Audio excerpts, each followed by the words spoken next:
yo, like I'm in America. We're just going to keep that in. Do not even think about editing it out. Yo, we're in America, so we're going to be very American. Welcome back, my fellow Youpreneurs, to another monthly chit chat. I'm sitting here with my very, very good friend. It's so good that he lets me stroke his knee. Ray Edwards is in the house. How are you, man? I'm awesome. Thank you for having me here. It's good to... Yo, man. Ray and I have been friends for a number of years. What he doesn't know is that I was secretly stalking him for a long time before we got the opportunity. We met. Now, do you remember the first time we ever met in person? I'm curious. I'm not sure. You meet a lot of people. Yes. So. Where was it? It was in Phoenix. That's all I'm going to give you. Jeff Walker. Yes. Product Launch Formula Live. Yes. I remember. Love that. Okay, good. So obviously we've been in contact for a while, and we both kind of like saw each other over the crowded conference room and slowly made our way towards each other. In slow motion. Embraced. Yes. And everything. It was a lot of fun. It was a beautiful love story. And here we are in a hotel room in San Diego shooting video together. This is how it happens. I've always been in awe of your work, very seriously, because... You know, as a sales professional, my entire career, selling over the phone, selling face-to-face, selling in the publishing world mostly, I know sales isn't easy for some people. It's not easy for most people. And what you do in regards to copywriting and teaching people how to connect and how to serve and how to sell specifically with words is probably the hardest form of selling, I think, personally. Yet here you are inspiring tens of thousands, hundreds of thousands of people to do it better through your work. So firstly, thank you for that, because it's tough to teach anything. And secondly, how do we do it? We've got about 27 minutes left. That should be no problem. No. We're going to just dive straight into it. I love selling through writing. I actually love selling, and I did not always love it. And this ties into how, if I can leave you with one piece of advice that I think will improve your selling through writing, it is the same thing I would say helps a sell person face-to-face. That is speaking to the inner dialogue of the person you're talking with, having empathy for them, understanding their worldview, their problem, their pain. I mean, I teach a framework that starts with 3 Ps: person, problem, pain. And that's all about getting to know who you're writing to, what the problem is you're going to help them solve, and this is the most important part, the pain they feel as a result of the problem, which is often different than the pain we think they should feel. Yes. We think they should be concerned with, like if you're a health coach, for instance, you're going to think, well, they should be concerned with their blood sugar levels, with their cardiovascular health, with their resting heart rate, with their heart rate variability. They don't care anything about that stuff. What they care about is, how do I look in a bathing suit? Yes. Do I look attractive? Am I proud of my body? How do I stick around longer for my children? Yes. Right. So those are the pains we're writing about. And that's the important part in face-to-face selling, and it's the important part in writing to sell. And what I love about selling through writing, through copywriting, is I've always loved writing. I've always loved storytelling. I mean, from the time I was a wee lad, I wrote... You're becoming very Scottish there all of a sudden. I like that. It must be in my genes somewhere. Somewhere. No kilt yet, but... It's not a bad thing, considering we've got the camera angle as it is right now, with ourselves sitting like this with our legs crossed. I know a song about that, but I'm not going to sing that right now. Sorry, just went off for a moment. Back to it. It's all good. Yes. So I am fascinated by the process of writing and creating a story that people become immersed in. Yes. This is the thing that amazes me about writing that I think most people miss. It's a miracle, because when you write, you're thinking someone's thoughts for them in advance. Because think about when you read, you're thinking the thoughts of the author intentionally. They intended for you to think those thoughts. When you read a Stephen King novel, you're thinking his thoughts as he wrote them down. But here's the more amazing part. When you read Meditations by Marcus Aurelius, you're thinking the thoughts of the Emperor of Rome 2,000 years later, just as he thought them, just as he set them down on paper. So when we write copy to sell, we're thinking the thoughts of the reader along with them. And if we do a good job, they feel like, oh, Chris gets me. Chris understands me. He understands my problem, the pain that I feel because of the problem. And that is gold, because J. Abraham says, if you can articulate the problem that a person has better than they can articulate it themselves, they automatically believe you have the solution. That's the power of writing well, writing copy well. And that's really the secret. I can teach people all kinds of techniques and frameworks and strategies, formulas whatever, and give them templates. But none of that is worth crap if they don't get inside the heart, the emotion of the person they're writing to. Okay, so let's break it down a little bit then. How can we do a better job of doing that? Well, I have a weird exercise I have people do. Can we do it right now? We can. Okay. It's called, I think Frank Kern is the person who coined this term. He calls it instant empathy.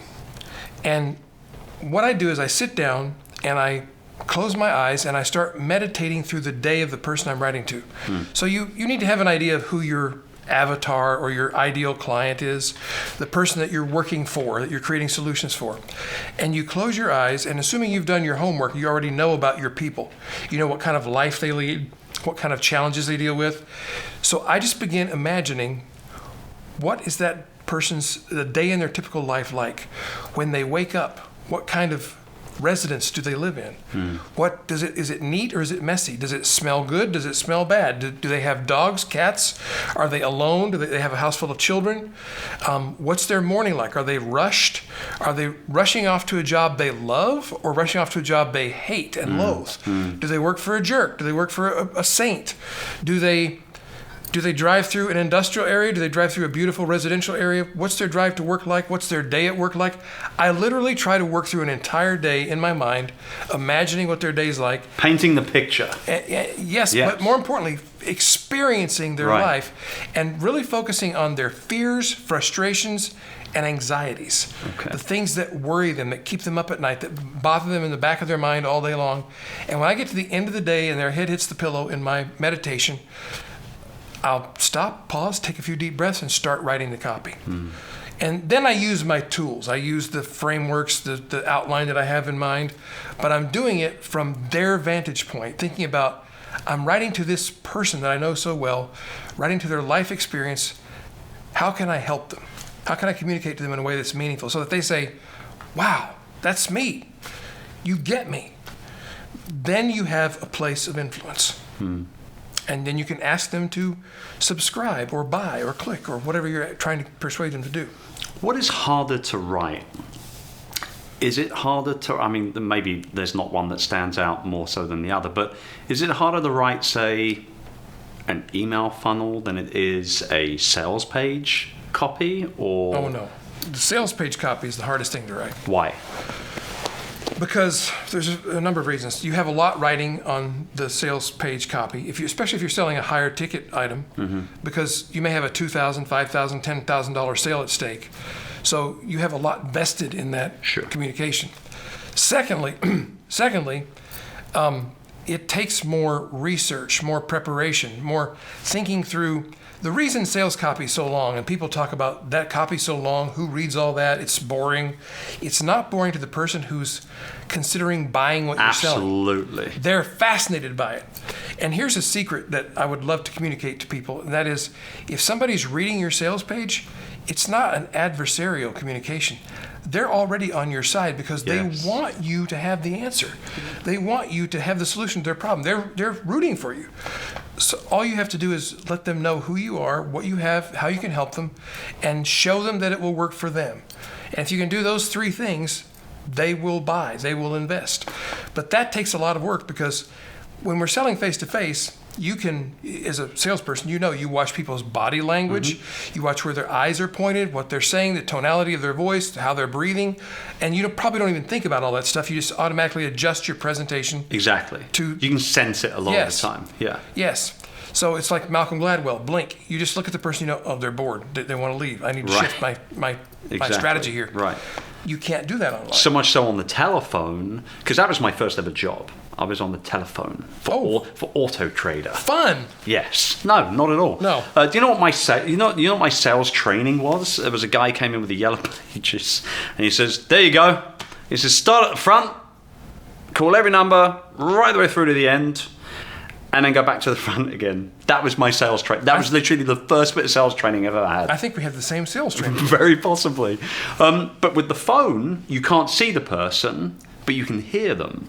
And that's why we learn how to use our voices, right, to communicate. Like we can accentuate certain words on the phone and stuff like that. But in sales copy, it's just pure words. You've got no audio. You've got no video in terms of the visuals. It's all words. And so that's why it's so much work to write a good sales page, because you've got to answer all their questions. Some people call them objections. I call them questions. Because if they were objections, they just leave. They just say, I don't want this, I'm out. Right. If they're staying to read your answer, they really just have a question that you haven't answered for them yet. It's almost like they're saying, you haven't helped me enough yet. Yes. So that takes a lot of thought and a lot of preparation. And then here's what most copywriters even don't do, which is the most important part. It's rewriting, editing, rewriting, editing, rewriting, editing. In fact, Stephen King said writing is editing. And Stephen King himself goes through a couple of drafts, then he has an editor, then he goes back and does another draft. And if Stephen King has to do that, all the rest of us do not get a pass. No, we don't. And yet I'm so shocked by how many marketers or copywriters will write one draft of the copy, say, that's it, I'm a genius, take it or leave it. Terrible mistake. Do you suggest showing that copy to other people as well, potentially even prospects? Eventually, not at first. Okay. At first, I would get a trusted reader, not somebody who's a copywriter, because they want to fix your copy. That's not what you're looking for. Right. Somebody who you can read the copy to, and you can watch their facial expression, and also reading it out loud to another human being helps you find this. Any place you stumble, Absolutely. you need to fix that. Yeah. Because if you stumble verbally, the reader is stumbling mentally as they're reading it. And then I would show it to some people who are not marketers and not copywriters, but are maybe someone who might be interested in what you're offering. And here's how you know you've got great copy, regardless of who you show it to. It's not if they say, Chris, this is great copy. It's if they say this, I want to buy this. How do I get this? That's when you know you've written great copy. Because the only response that counts is, do people give you their money? Do they want what you are selling? So that's a lot more work. Email copy is, by comparison, easy. Okay. Why? Once you understand what you're really doing. Most people try to write email copy like it's a sales letter. But that's not the emails we read. The emails you read eagerly, that you open, you don't send to the send later folder, or you don't delete, Right. are emails from who? Friends. People Exactly. we trust. People Exactly. we love. Yeah. So when you're writing to someone you love, who's your friend, do you do 5 drafts and read it over and over again and strategically pick each word? And Yeah. No, you don't. You just write to your friend. But that presumes the first point that we made, which was you have to know the people you're writing to well enough to write to them as if you're a friend. Right. And if your email has that tone, they will read it and they will respond to it. How long do you usually spend? God, how good is this stuff, by the way? Can we just talk about how good all this stuff is? I just Yes, love it. please Okay. do. Yes, please do. How long do you spend personally now? And obviously you've, for want of a better term, you've gotten better over the years. You understand the process more. You've created your own frameworks. You know what works, what doesn't, etc., etc. How long does Ray spend on a sales page copy? Probably way too much. Why? Why is that then? If you know what you need to do, why are you spending more time on it than you need to? Because I know more about what mistakes I could be making. I don't do a lot of copywriting for clients anymore. I teach people how to write for themselves or for clients. Right. And we certify copywriters through our agency. But I just did a sales letter for Mike Stelzner. Okay. And this is the kind of project I love the most. We collaborated on the sales letter. Right. So he gave me some notes. We had a long conversation. I did a lot of research. I wrote the first draft. He came back with notes, which I knew he would because he's Mike Stelzner. Right. He can't help himself. He always has notes. Yes. But they were good notes. Okay. And so we went back and forth. We collaborated on a Google document. And I used to be the guy who said, I don't like writing by committee, which meant I don't want anybody else's involvement in my writing. And eventually, when I was able to drop my ego enough to realize, well, I'm not the smartest guy in the world, and I'm smarter with another smart person than I am by myself. Of course. So collaborating is, I think, a genius thing to do. Even if you're just starting out, you can find somebody who can work with you on writing the copy, because collaboration means you get more than one viewpoint, you catch each other's mistakes, you see the blind spots the other person has in their copy that they don't see. So Mike and I went back and forth, and we finished this sales letter, and it's one of the best pieces of copy I've ever been part of writing. And so it took a lot of time on my part. Mike was the client, so it didn't take quite as much time for him. It didn't take nearly as much time for him. Let's just be honest. Right. But that's as it should be. Yes. And so... He's paying for that pleasure. Yes. And the other reason it takes me so long is because I've developed more of an appreciation now as an entrepreneur myself who runs a fairly decent-sized company for the market niche that we're in. I know how important it is. And I don't take that lightly. If a client comes to me and invests with me to write money, I mean, I worry. I worry that I want this to be profitable for them. I don't want to casually take it on, bang out a piece of copy, and hope for the best for them. Right. I want to make sure they get a return on their investment. So it concerns me. And I take a lot more care because I know what's writing on the copy. Do you spend more time teaching now than you do working on client work? Yes. Yeah. And how do you feel about, like, do you feel like at this season in your life that's what you should be doing, or do you sometimes miss kind of rolling up your sleeves and getting to work? Well, I do sometimes miss that, but I still do a certain amount of that because I think it's important for anybody who's teaching something to stay in the sharp. game. Totally, yeah. You got to stay in the current game. Yeah. I don't want to ever be the copywriter who's telling people how to write copy based on copy I wrote 20 years ago. Right, okay, yeah. And that's a huge mistake that people make because things are different now. Yes, long copy still works, but it's not as long as it used to be. Because our attention spans are shorter, yes, but also people always look at the negative side of that. They're like, social media, it makes our attention span shorter, it makes us dumber. No, I don't think that's true. I think it makes us smarter. And I think as writers and content creators, it's also made us smarter. We've had to learn to communicate in a shorter burst of time, of more text, concise. of video, be more concise, be more effective in the time that we do have. So we've become better. So I have to keep being better. So I teach, and I'm also a practitioner, and then we have an agency, so I'm constantly working with writers who are in the field writing for our clients through the agency. But every piece of copy that goes out the door gets final approval through me. It's gone through a 5-point editing process. So I get to look at lots of great copy. And then we get to see the results, which is the most important part. Writing in a vacuum is meaningless. Right. Writing and knowing what impact your writing has had is priceless.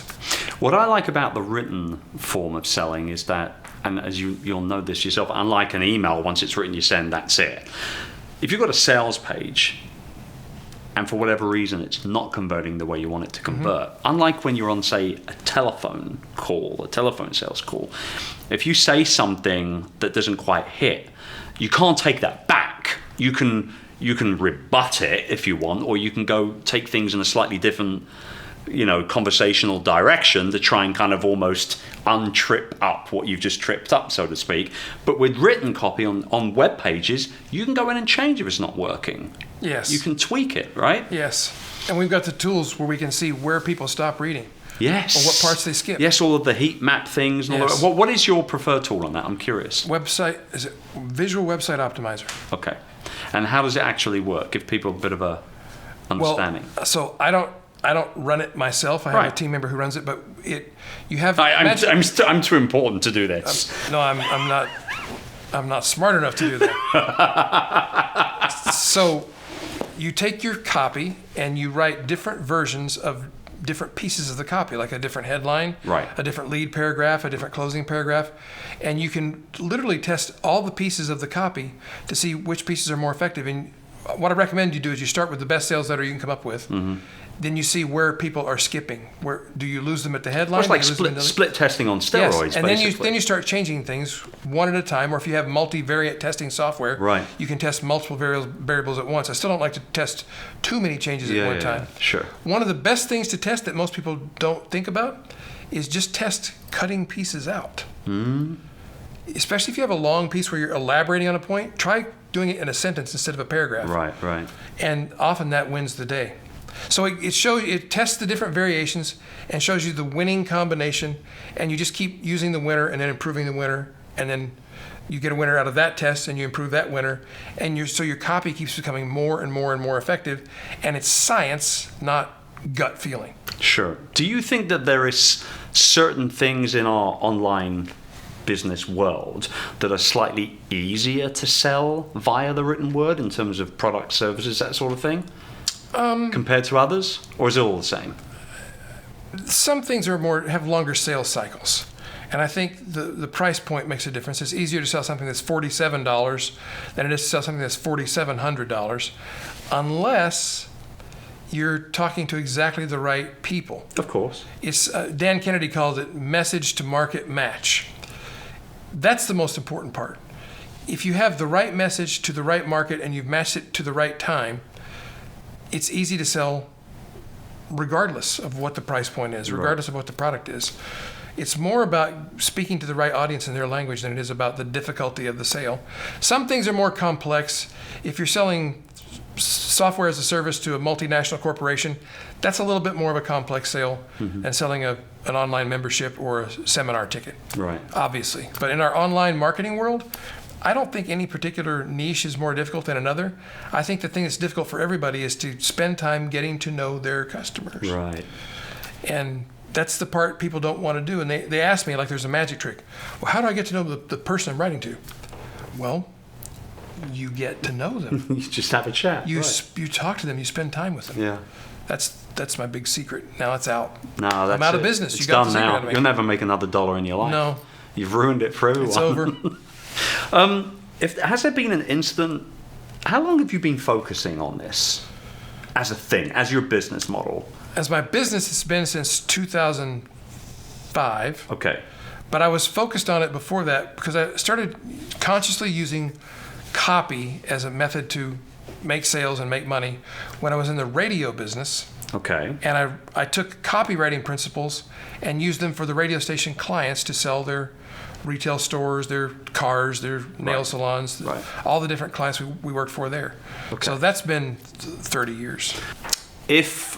If we're in a position, and there's a lot of youpreneurs that are doing things like their digital courses, they're selling high-end coaching, that sort of type of thing. If we're in a position where we feel like our copy is in pretty good shape, but we want to give it a little bit of a little sprinkling, a little bit of a dust, is there a specific sort of way that you suggest we do something like that, or do you scratch and start all over again kind of thing? Like, there's one thing that we can do to kind of just spruce up some copy that's been there for a while, but we want to sort of try and make it a little bit better. What would it be? I think I mentioned this already. It's read it out loud to other human beings. Yep. And watch their reaction. And what you're watching for is, do they get bored? Do they get distracted? Do they get a look on their face that says, I don't believe that. That's BS. Is there any kind of pushback you're feeling from them? And pay attention to those things. And then make notes and make those changes. And then read it to another human being. And pick people who don't know your business really well. Like I would recommend even reading it to friends or family or real human beings. Yeah. And that kind of live in-person getting feedback and you reading it out loud has everything to do with you presenting it to them as if you mean it, like read it from your heart. Yes. And that will give you more guidance than any, like going through a copywriting checklist or anything like that. It'll do you more good than going through a checklist will ever do, because it's getting input from the one person you're trying to reach, which is another person. Yeah. And people want to do business. We say it all the time. People want to do business with other people. Yes. Right? We want, actually, the human race is not bad. Like, we want to like each other. Yes. But we're just kind of, So just to counterbalance the falling flat on my face, The most successful pieces of copy I've written have been written in like 2 to 3 hours. Because they were just in a burst of inspiration I get an idea about the client I'm working for, their customer, and I realize, oh, I would say it this way, and I just have to write this down. And I would dash off the copy in a mad rush. 2 to 3 hours later, I have the first draft done. Every piece of copy that's come to me like that has been wildly successful. Right. I mean, it had to be edited and polished. Of course. That was a first draft. Yeah. But I believe the reason for that is it was an inspiration based on an insight I had about the person I was writing to. Right. I love it. Ray Edwards, everybody. Thank you for spending some time. Thank you. It's my Appreciate pleasure. you more than you know, trust me. We'll be back at you guys again next month with another chit chat, which will be equally as fantastic as this one. We'll see you then.